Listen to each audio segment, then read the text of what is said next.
Questo programma è offerto da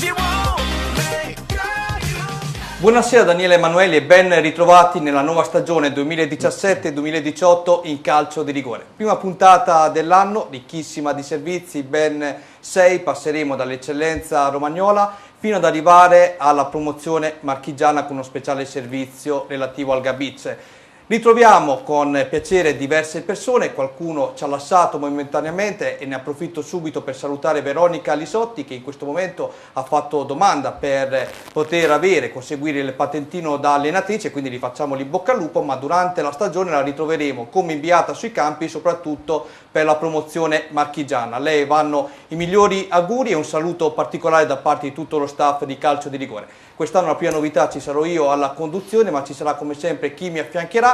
Ma prima di andare a scoprire gli ospiti di questa serata vi ricordo il numero per interagire con noi via SMS e via WhatsApp, i 333 60 94 299, e salutiamo anche Matteo Zampini che ci segue da Facebook e cura anche la nostra pagina ovviamente sui social network. Allora andiamo a presentare chi mi affiancherà nella conduzione quest'anno, o meglio come opinionista. Ritroviamo con piacere il nostro amico Giacomo Alpini. Ciao Giacomo. Ciao, ben ritrovati a tutti, mi associo agli auguri e al saluto per Veronica che mi sembra doverosa. Ebbene, da te passiamo al primo ospite di questa stagione, lo ritroviamo con piacere, è già stato qui nei nostri studi, l'allenatore Massimo Zanini. Buonasera a tutti. Invece a lui diamo il nostro benvenuto nello studio qui a Telerimini, a Ragà, uno dei pochi che ieri si è salvato per quanto riguarda i Bellaria. Ciao. Buonasera. E tu tra l'altro hai già un passato nei Bellaria, se non sbaglio, vero? Qualche anno fa? Diciamo 10 anni fa ero qua a Bellaria in C2, lì è una bella squadra. Da brasiliano la prima parola che hai imparato quando sei nato è stato cacà, dimmi la verità. No, Ronaldo. Ecco Ronaldo, quindi abbiamo già capito che non andiamo d'accordo questa sera, va bene, va bene. Andiamo a salutare chi abbiamo avuto l'onore di commentare per ben 2 anni grazie al nostro inviato Alessandro Bulli, l'attaccante del San Pietro in Vincoli, Gianluca Migliaccio. Ciao, buonasera a tutti. Allora io inizierei proprio da te e pregherei appunto il nostro Stefano Papini di farci vedere qualche immagine di repertorio per quanto riguarda il San Pietro in Vincoli appartenente alla scorsa stagione. Ecco, avete ottenuto finalmente il risultato, l'obiettivo è quello di salire dalla promozione in eccellenza, anche se è avvenuto tramite un ripescaggio. Sì. Le tue soddisfazioni di giocare un campionato del genere, di questo calibro? È bello ritrovare un campionato così importante perché comunque l'eccellenza inizia a essere un campionato a livelli abbastanza importanti e l'ambiente e la società l'ha presa bene questo ripescaggio perché l'obiettivo comunque dell'anno scorso era in 2 anni cercare di trovare l'eccellenza e col ripescaggio l'abbiamo trovata in anticipo, quindi grazie alla società, grazie al mister, grazie al direttore sportivo e a noi siamo riusciti a ottenere questo grande risultato. Senti, mentre vediamo qualche immagine curiosa appartenente alla scorsa stagione, qui ringraziamo la nostra regia, sei un giocatore che ha uno score importante in carriera, sei stato in piazze davvero importanti, soprattutto mi ricordo anche un passaggio al Carpisen, sì, se non erro. Come sì, mai la scelta di rimanere anche a San Pietro in Vincoli? La scelta è stata fatta più che altro, mi sono accasato, quindi poi dopo avevo la famiglia e quindi ho deciso di sposare questo progetto, questo è il 5º anno e quindi sono molto orgoglioso, adesso ho preso casa anche lì, quindi sono orgoglioso 2 volte di essere riuscito con il San Pietro in Vincoli a arrivare in una categoria come l'eccellenza. Dalla prima categoria portare all'eccellenza, non solo io ma tutti i miei compagni, è una bella soddisfazione. L'obiettivo sarà immagino quello della salvezza per questa prima stagione in eccellenza, o sbaglio? Sì, mantenere la categoria e farsi le ossa per poi l'anno prossimo magari cercare di fare qualcosa di più. Che tipo di squadra avete preparato, o meglio che hanno preparato i tuoi diciamo dirigenti? Ma io voglio fargli, forse non gliel'ho ancora fatti al mio direttore sportivo i complimenti, direttore sportivo nonché mio amico, gli voglio fare i complimenti perché secondo me quest'anno ha fatto un mix di giovani e gente esperta, soprattutto giovani molto ma molto validi, ragazzi che vengono dal Cesena, che sono veramente bravi, parliamo di anni 99, 2000 e anche 98 molto molto validi. Poi diciamo i più anziani siamo io, Baldinotti, Guerra e Baiardi, e penso che il mix sia quello giusto. Dobbiamo solamente lavorare, testa bassa, e cercare l'obiettivo prima possibile. L'inizio è stato quello giusto perché anche in Coppa avete vinto 2-0 con il Diegaro, se non sbaglio. Sì, abbiamo vinto 2-0, il Diegaro si è presentato non proprio con i titolarissimi, però noi siamo stati bravi, l'atteggiamento secondo me è positivo, sia negli allenamenti che quando c'è la partita. Il mister è bravo a tenerci sempre sul pezzo e penso che ci toglieremo molte ma molte soddisfazioni. Tra poco voglio sentire anche l'attaccante del Bellaria, il nostro amico Ragao, però passiamo un attimo anche a sentire Massimo Zanini.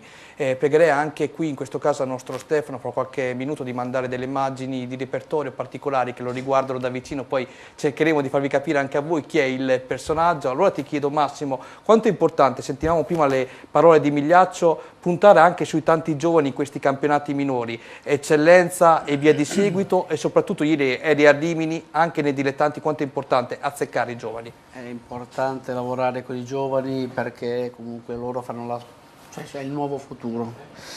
Il nuovo futuro che però normalmente non sempre dà i frutti migliori, perché comunque sia le situazioni qui attorno normalmente si giravano attraverso i professionisti. Oggi i professionisti fanno molto, diciamo, veloci a scartare.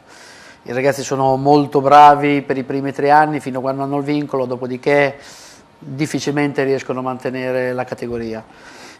Secondo me bisogna lavorare un attimino di più e forse cambiare, mettere mano a queste regole che a mio parere sono non sbagliate ma possono essere riviste. Almeno io penserei che i ragazzi del settore, almeno quelli che approdano alla prima squadra, devono aver avuto almeno 2 anni di settore giovanile nella categoria o quantomeno nel settore giovanile, per il quali poi dopo vengono... E questo ragazzino qui chi è? Questo è un mio piccolo figlio, ne ho 2, questo sta calcando i campi in questo momento e ha avuto la soddisfazione domenica scorsa andare a San Siro e, come vedi, affrontare e avvicinare il suo idolo che è Donnarumma. Sai, è un paio di volte che va su a Milano, però non sappiamo il futuro che può avere. Noi cerchiamo di crearlo per tutti i ragazzini che sono nel mondo del calcio. Quando hai detto idolo e hai guardato Giacomo Alpini, ho detto qui veramente non ci siamo.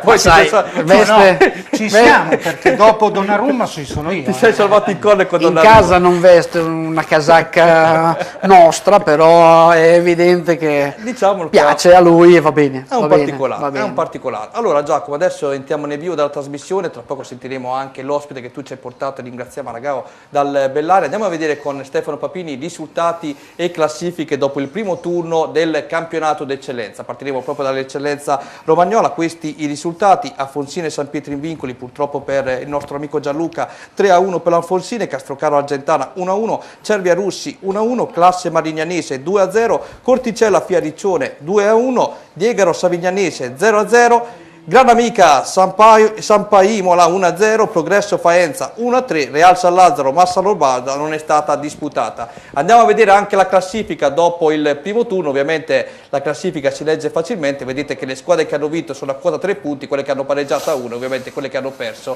a 0. Prima giornata di campionato, non potrebbe essere altrimenti. Bene, rientriamo in studio. Giacomo, allora noi questa sera seguiremo da vicino le 2 partite, Cervia Russi finita 1-1 e il Progresso che ha perso in casa contro il Faenza per 1-3. Prima domanda, scontata, c'è una candidata per la vittoria finale in questo girone? Quest'anno il campionato di eccellenza non ha una big, non ha una squadra che può ammazzare il campionato, quindi vedo alcune squadre che hanno un buon organico e un buon livello. Mi verrebbe da dire il Classe, che l'anno scorso ha fatto un gran campionato, la Savignanese, anche se ha perso Lolli, è stato sostituito con Peluso, quindi giocatore di qualità.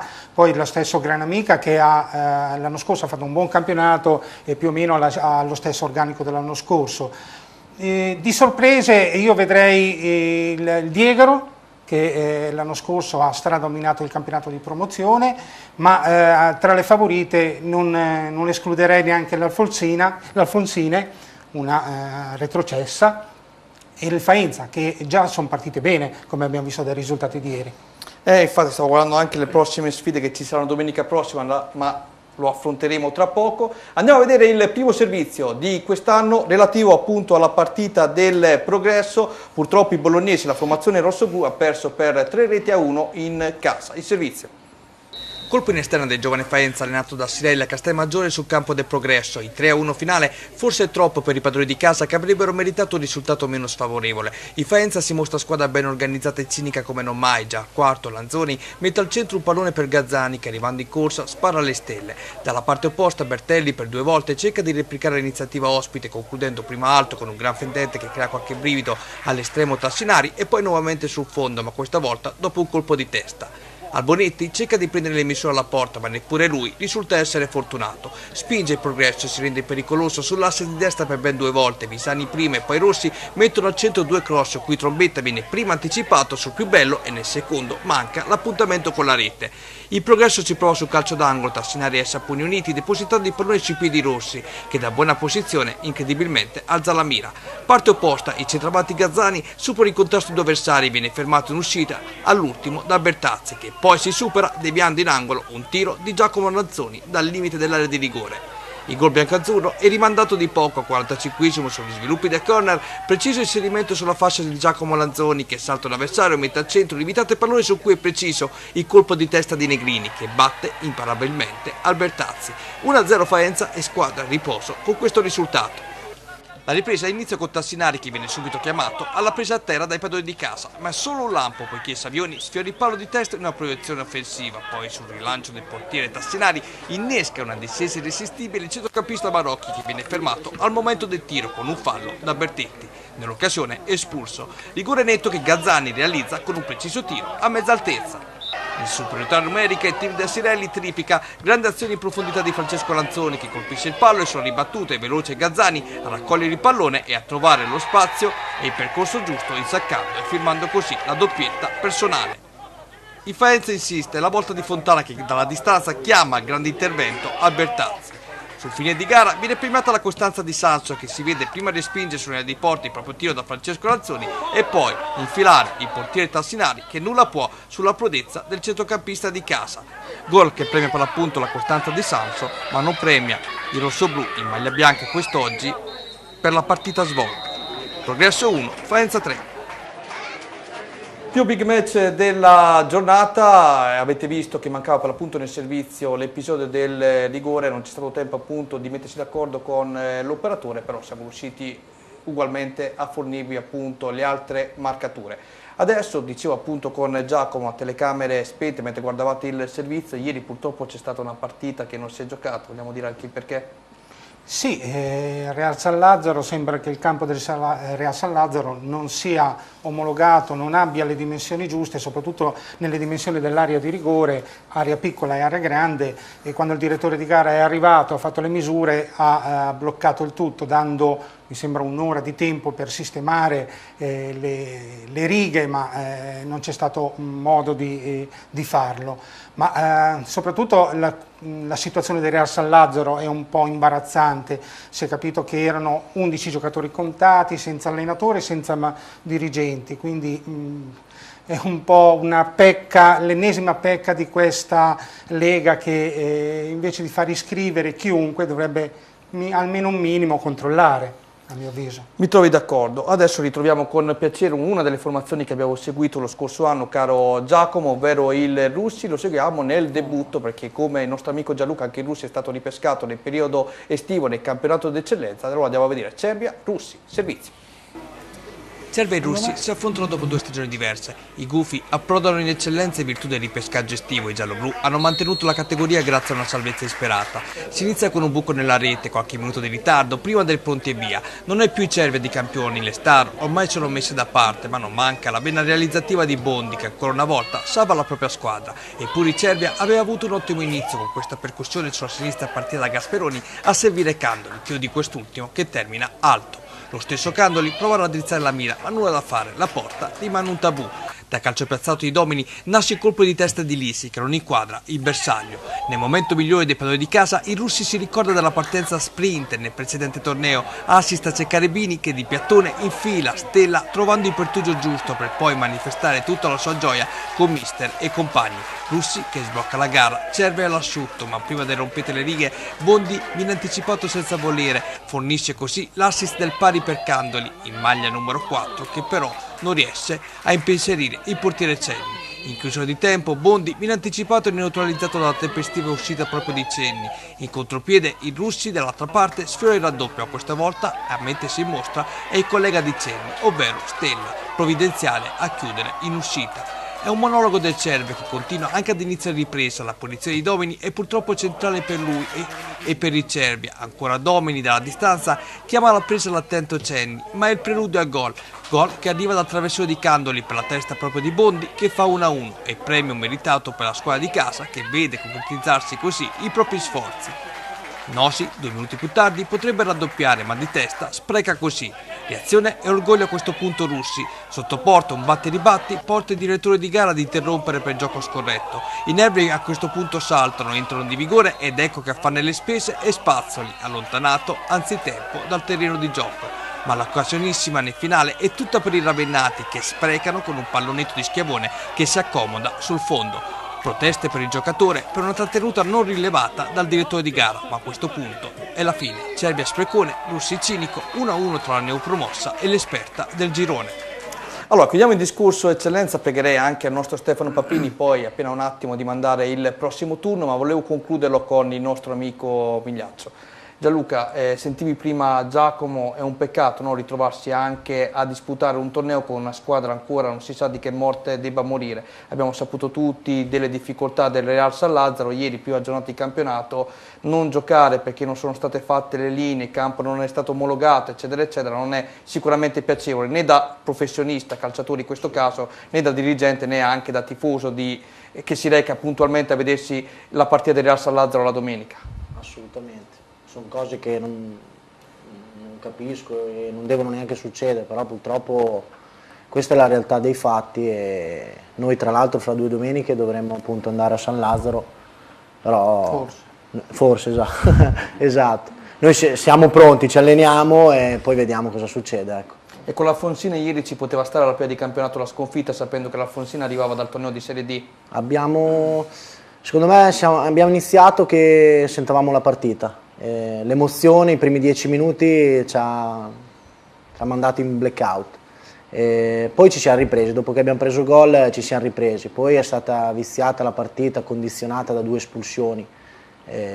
Dopo era dura, in 9 cercarla di recuperare era veramente dura.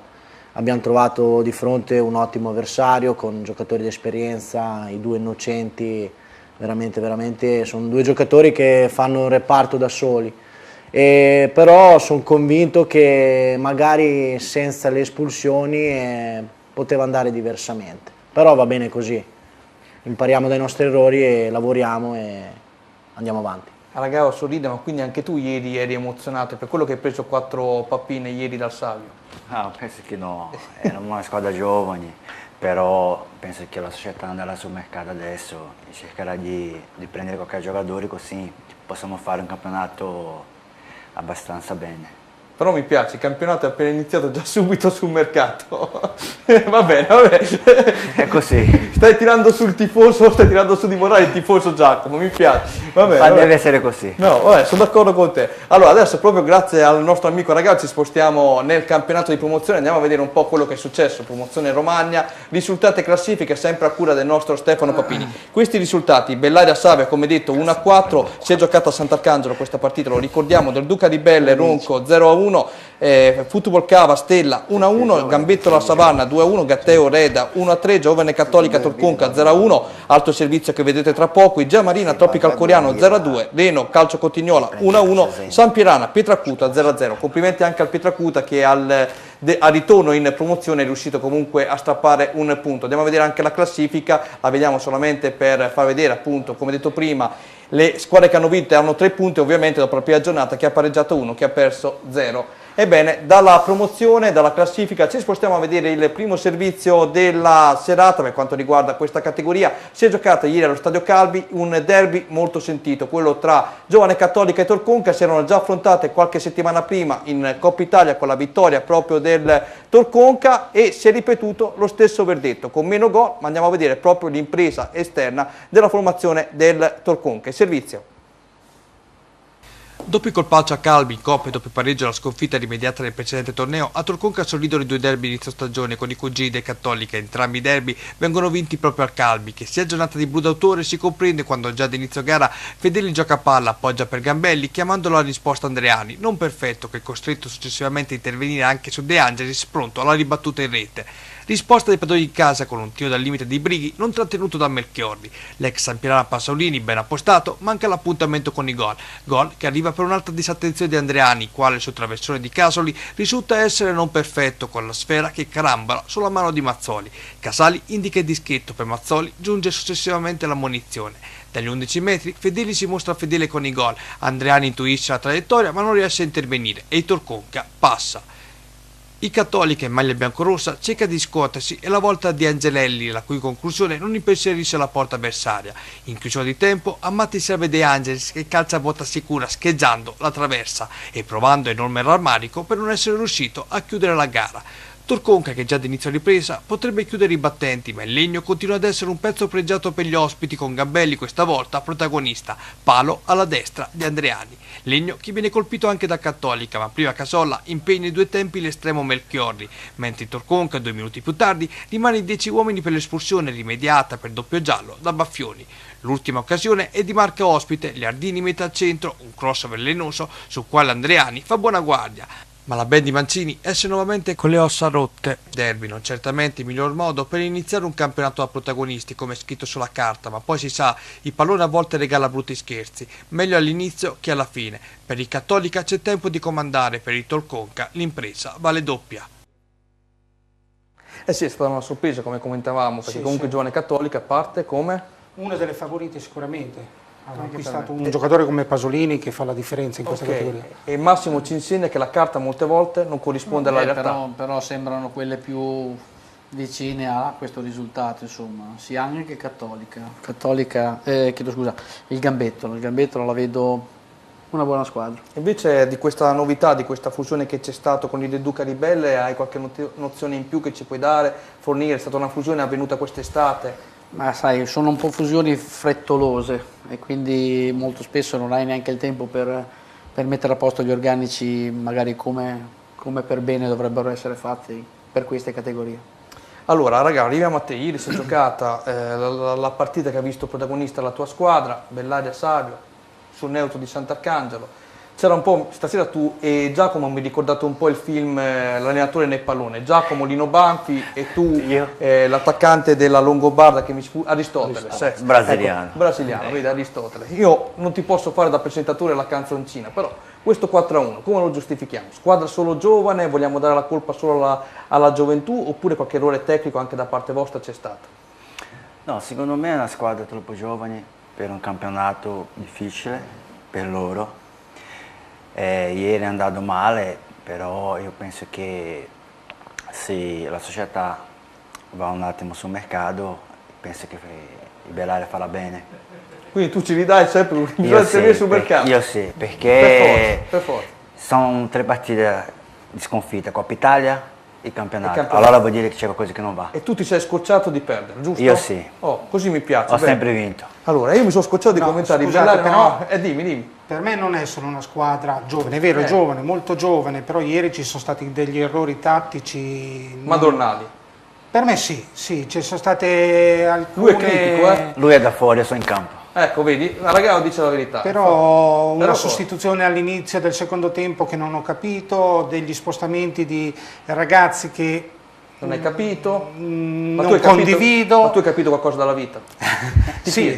Oh, ok, allora fermati un attimo perché adesso la vediamo questa partita che stai commentando, se no uno da casa dice ma Giacomo Alpini cosa ci sta dicendo questa sera? Non è che freghi molto la gente cosa dici tu, però insomma facciamolo, ovviamente scherza, facciamo vedere quello che è successo ieri a Sant'Arcangelo proprio grazie alle tue riprese Bene, spero di averle fatte bene. Ma una domanda, negli anni 80 nasceva il mono per quanto riguarda il surround e lo stereo da una parte.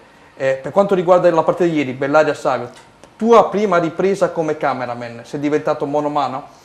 Cioè, è ripreso solo da una parte, è ripreso. No, non è vero. Vedrete che le riprese bellissime sono. Va bene, allora facciamole vedere queste riprese, questo capolavoro. Andiamo a vedere il servizio di Bellaria, prego.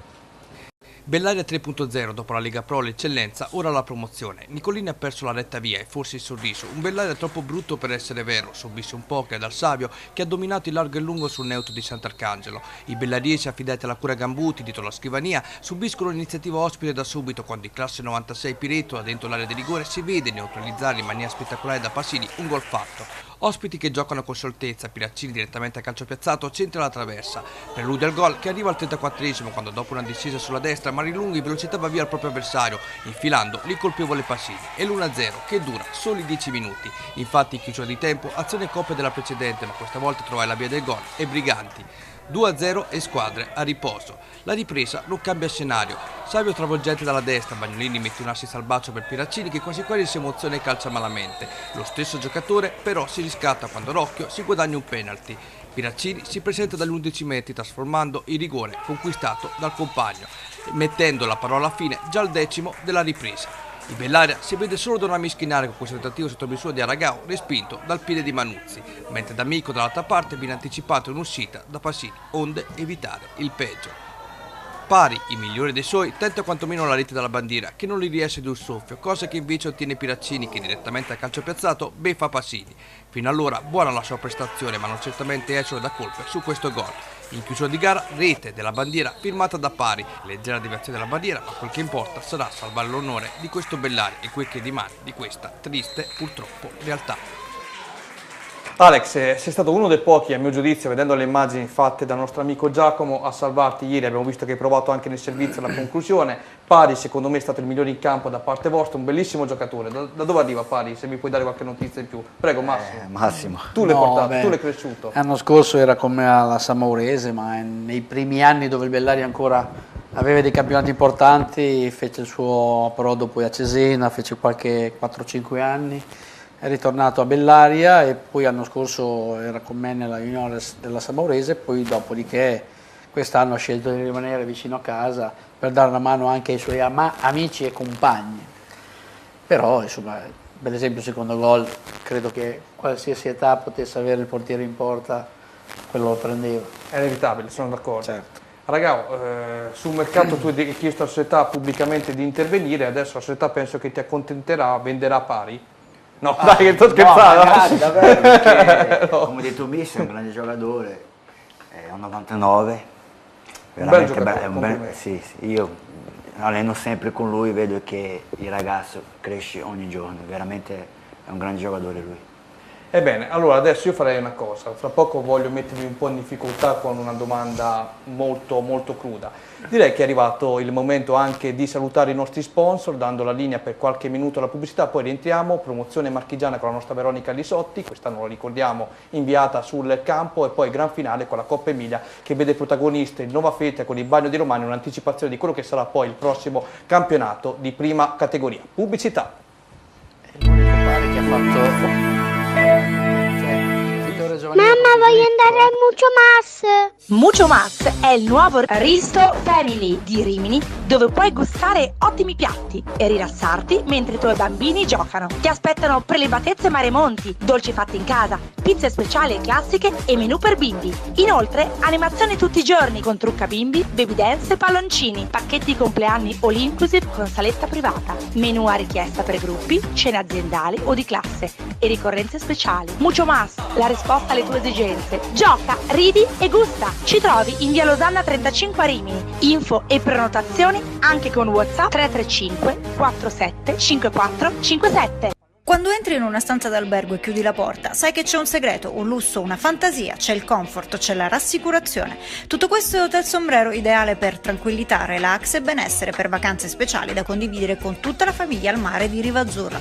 Posto sulla spiaggia con il mare a chilometro zero, l'Hotel Sombrero è dotato di 3 stelle con piscina riscaldata, idromassaggio, wifi in camera, parcheggio coperto e tante attenzioni per bambini e amici a 4 zampe. E se l'estate passa, noi vi aspettiamo per trascorrere il Capodanno, la Pasqua e organizzare comunque comunioni.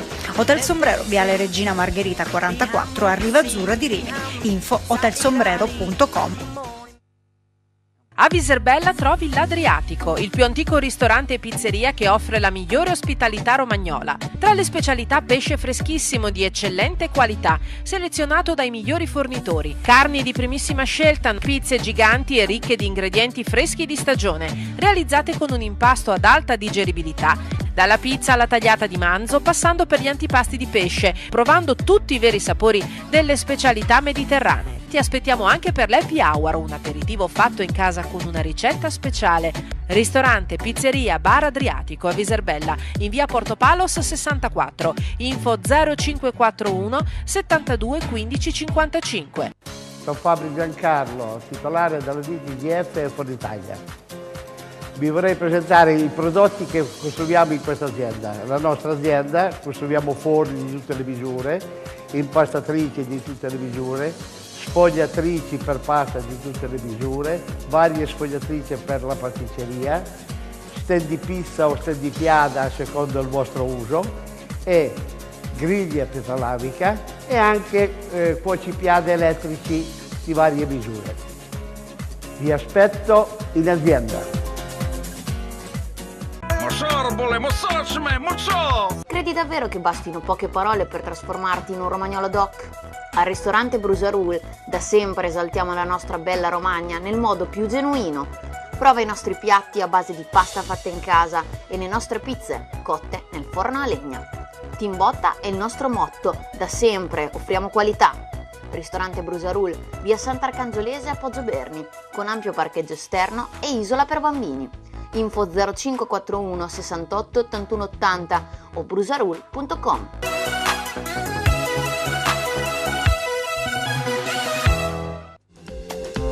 Atelier Interni SRL è centro arredamento di concezione moderna e di avanguardia, con team di professionisti che operano nel settore arredo, architettura e design da oltre 20 anni. Abbiamo ideato, progettato e allestito uffici, le abitazioni e le varie attività dei nostri clienti con particolare attenzione alla bellezza, qualità del prodotto, alla funzionalità del progetto e dell'efficienza del servizio, per rendere il vostro vivere quotidiano più confortevole, sicuro e rispettoso dell'ambiente. Visitate il nostro sito internet o il nostro showroom da lunedì a sabato. Sarete accolti in un clima gradevole e familiare, ma allo stesso tempo tecnico ed elegante, ricco di momenti di design. In più ci occupiamo anche della tua illuminazione, perché Atelier Interni SRL arreda e illumina la tua vita. Ci trovi a Serravalle di San Marino in via Bustamonte 3, info 0549 904602 o www.atelier-interni.com.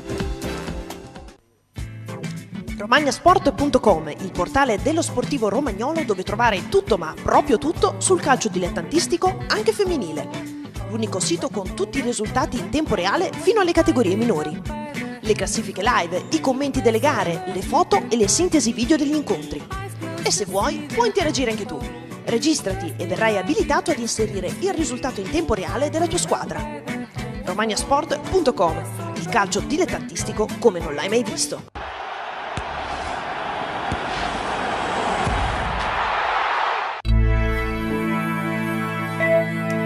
Ebbene, grazie ai nostri sponsor rientriamo in studio, ma voi cosa dicevate a telecamere spente prima? Dove volete andare, Alex, tu e Massimo, mercoledì? Che cosa c'è a Bellaria? Mercato a Bellaria andiamo. È tutta stasera che ti è entrato in italiano la parola mercato nella tua mente, solo mercato pensi adesso? Sì, perché peccato che Bellaria lo so. Scende un'altra volta di categoria, e poi è una bella piazza.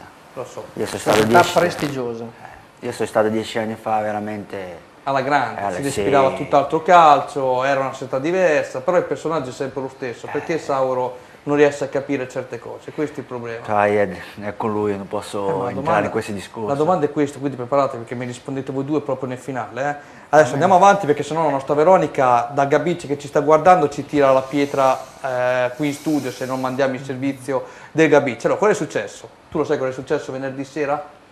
C'è stato un evento eccezionale. Non lo dire alla Lisotti perché non si teneva venerdì sera, mi fischiano ancora le orecchie perché abbiamo conosciuto anche Massimo Gaudenzi, quindi l'ultras più importante del Gabicci e Gradara Calcio che faceva suonare le trombette per tutta Gabicci. Allora andiamo a vedere questa festa che ha riportato un po' alla mente quello che è stato il Gabicci tantissimi anni fa, quello che è adesso il Gabicci, tutto il settore giovanile coinvolto assieme alla prima squadra, davvero è proprio il caso di dirlo, quello che bisognerebbe fare quando si parla di sport e di calcio soprattutto, ovvero unire il giovane al più grande, il servizio. Un grande successo per l'evento che rimarrà nella storia del panorama sportivo nostrano, quello andato in scena in piazza Municipio a Gabice Mare, Gabice Sport Parade, una serata interamente dedicata allo sport, con la presentazione della società ASD Gabice Gradara nel suo Totus, che festeggia i 50 anni di attività, ad unirsi due comuni, Gabice Mare e Gradara, una grande famiglia calcistica che vanta più di 230 iscritti. Una parata per le strade di Gabice Mare che ha coinvolto circa 500 persone, entusiasmo ed emozioni a non finire anche sul palco. L'evento presentato da Veronica Lisotti con la collaborazione in regia di Daniele Emanuelli ha convogliato grandi e piccini amanti dello sport e curiosi. In apertura le splendide atlete della ginnastica Gimna e la calda voce di Giulia Silvestri con l'inno d'Italia che ha scaldato il cuore di numerosissimi presenti. Intervenuti ai microfoni l'assessore allo sport, istruzione e cultura Rossana Biagioni, che ha portato i saluti del sindaco Domenico Pascuzzi e il vice sindaco Cristian Lisotti di Gabice Mare, il sindaco di Gradara Filippo Gasperi, il presidente rossoblù Gianluca Marsili, anche il consigliere regionale Marche Commissione Sport e Cultura Andrea Biancani, presente il presidente Confcommercio Pesaro Urbino Angelo Serra e il tecnico adriatico Lazzaro Gaudenzi. Dai piccoli amici sino alla prima squadra, sponsor, istruttori e dirigenti, giocatori e famiglie per una serata che ha catalizzato i valori universali positivi e che siamo certi sarà riproposta.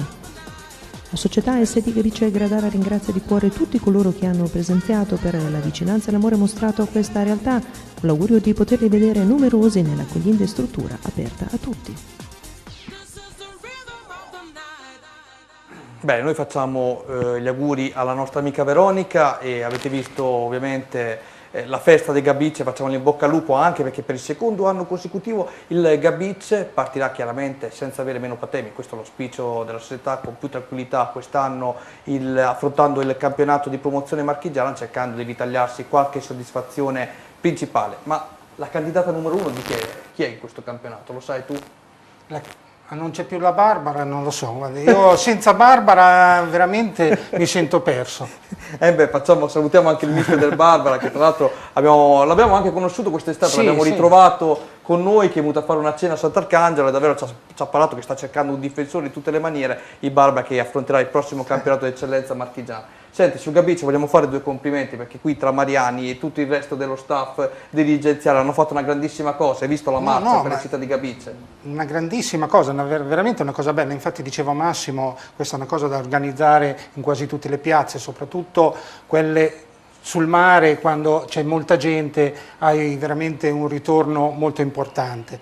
Per quello che si dice del Gabice è un anno importante, il nuovo mister, un nuovo presidente, so che stanno anche facendo un nuovo campo da calcio in sintetico, quindi nella zona penso che sia l'unica società a avere un campo in sintetico a 11 e uno in erba in 11, quindi veramente qualcosa di importante e speriamo che veramente venga mantenuta la categoria senza i patemi d'animo dell'anno scorso, quindi magari anche pensando ai playoff. Una cosa carina è stata bella vedere appunto tutti vestiti con la maglietta dei Gabice, dai più piccolini, anche quelli che poi erano fuori, non sono saliti sul palco come visto, ai più grandi dirigenti, giocatori inclusi della prima squadra. Va bene, ricordiamo che il campionato partirà il 24 settembre, stiamo aspettando ancora che escano finalmente i calendari per poter vedere un attimo su quali campi sarà impegnata la nostra Veronica in casa per quanto riguarda il Gabice, ci ha promesso anche qualche servizio esterno relativo a qualche curiosità anche del campionato di promozione marchigiana. Bene, arriviamo a vedere l'ultimo servizio di questa puntata dedicato alla Coppa Emilia. È in attesa anche di iniziare il campionato di prima categoria che partirà il 17 settembre. Noi siamo andati ieri a riprendere la partita di Coppa Emilia tra Nova Feltria e Bagno di Romagna. Il servizio.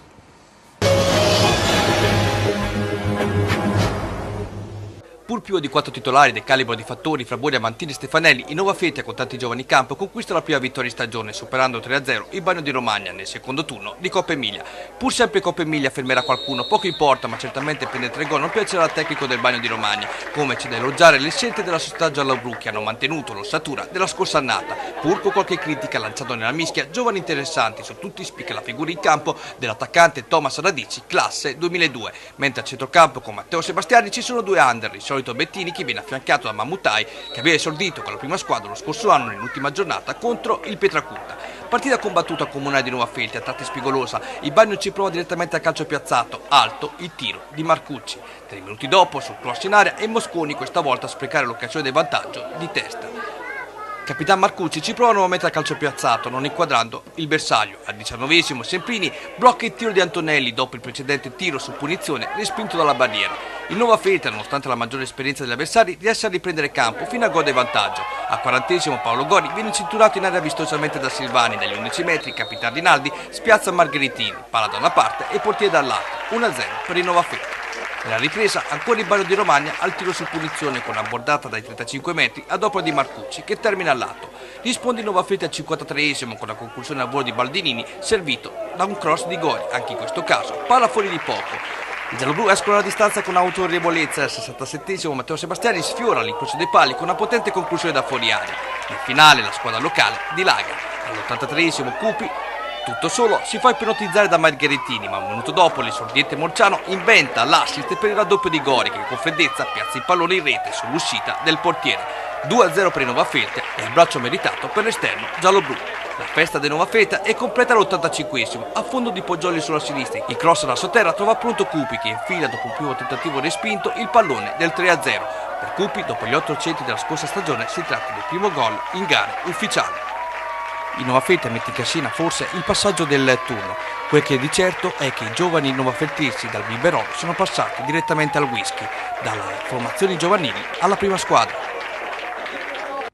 Allora Massimo, Nova Feltria stanno lavorando molto bene sui giovani. Intanto salutiamo Lisa che ci sta seguendo, un saluto anche da parte tua Massimo, certo, che avverrà tra qualche secondo. E niente, ieri abbiamo visto parecchi giocatori, addirittura un 2002 Thomas Radici lanciato in prima squadra senza vergogna da parte del mister Achille Fabbri. Allora, Nova Feltria mi sono avvicinato quest'anno per un piccolo periodo, già da poco insomma, però hanno un potenziale che forse neanche la società riesce a esprimere o quantomeno riesce a percepire bene. Da quest'anno con Achille Fabbri stanno instaurando un rapporto di settore giovanile importante, perché giustamente è una piazza che possono ambire a situazioni importanti.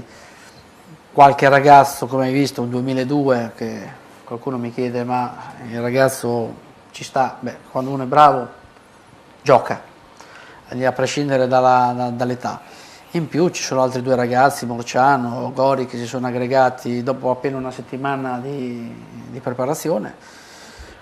Probabilmente saranno anche aggregati altri ragazzi. È una società con delle buonissime ambizioni e può fare bene, ha le strutture, ha un presidente ambizioso, ha quello che dovrebbero avere un po' tutte le società, anche quelle menzionate prima. Perfetto, io direi di fare una battuta finale con tutti voi in maniera molto, molto diretta. Arrivo subito da Gianluca. Gianluca, quest'anno devi promettere ai tifosi del San Pietro certo, un numero di gol. Quanti ne prometti? Doppia cifra, dai. Facciamo 10? Partiamo 10 non ne parliamo più. 10 minimo. Vabbè. Ok, promesso. Vabbè. Raga, oltre al mercato dei pesci e della frutta, cosa prometti? Di salvare 3 cifre, dico. 3 cifre. No, spero che una salvezza, dobbiamo salvare bene e fare un buon campionato. Se ti salvi ti canta la canzone brasiliana Giacomo Martini, lo va sai bene. Già. Massimo, ti vedremo a Nova Feltria, ti vedremo un po' ovunque per cercare di portare sempre in alto il nome dei giovani. Assolutamente sì, però sempre nell'ambito giovanile. Sempre nell'ambito giovanile. Giacomo, dove sarai domenica prossima? A Cattolica, a vedere il Torconca contro il Bellaria. Ok, auguri per le riprese, buona partita anche a te e ovviamente ragazzi vi ringrazio per essere stati qui protagonisti tra noi, vi faccio un in bocca al lupo per il vostro proseguo di questo campionato. Io ovviamente scherzo, mi piace prendere il calcio così, però siete 2 realtà importanti, insomma fatevi valere, soprattutto tu Aragao a Bellaria, come dicevi, dalla Lega Pro passare in promozione è molto molto triste, ok? Promesso. Va bene, un saluto a tutti i nostri ospiti, noi diamo la linea alla regia, tra poco ci vediamo con Sport Up, tutto su Rimini Calcio, ospite della serata il DS del club biancorosso, Pietro Tavai. Buonasera Daniele Emanuelli.